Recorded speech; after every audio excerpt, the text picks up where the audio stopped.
World keeps losing in its efforts to tie up Trump criminal probes in court. The former president, sometimes called Teflon Don, is learning that sometimes the subpoenas do stick.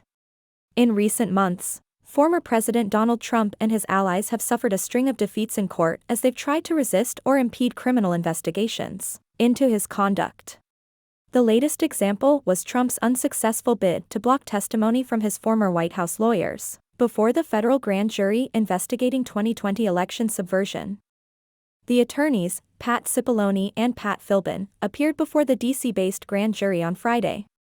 The Trump world losing streak reflects the deference that courts tend to give to criminal investigations, particularly when the probes that have not yet brought charges. Courts have shown far less tolerance for legal delay tactics in cases concerning criminal probes. In its opinion, the 11th U.S. Circuit Court of Appeals touted the case law limiting the federal court's involvement in criminal investigations while deriding needless judicial intrusion into the course of criminal investigations, a sphere of power committed to the executive branch. The pace of the litigation has been in contrast to how judges allowed Trump to use the legal process to hold up congressional investigations and throw wrenches in the civil lawsuits he faces. The criminal investigation does tend to trump most things when it is active and going on, said Sean Wu, a criminal defense attorney and former prosecutor. The purpose of judicial review is to look later to see, was something done wrong here, was something unfair? You don't put in the judicial review right in the middle of them doing investigation.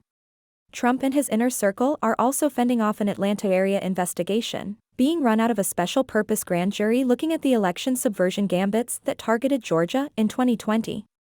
In that investigation, which is being spearheaded by Fulton County District Attorney Fani Willis, several Trump allies have sought to evade subpoenas demanding that they appear before the grand jury. With very little exception, the attempts by those in the mega galaxy to avoid appearing have been unsuccessful. Michael Flynn, who served as national security advisor in Trump's White House, is the latest witness to strike out in a court battle to block enforcement of a Fulton County subpoena.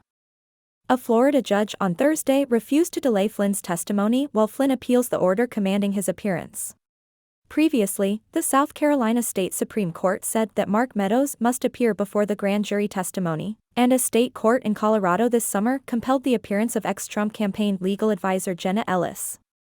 Many of the disputes over the subpoenas are playing out in state courts across the country based on where the witnesses in question now reside. Those courts often made the determination that the witnesses are necessary and material to the investigation, while pointing to the approvals the subpoenas got from the judge in Georgia who is supervising the Fulton County grand jury.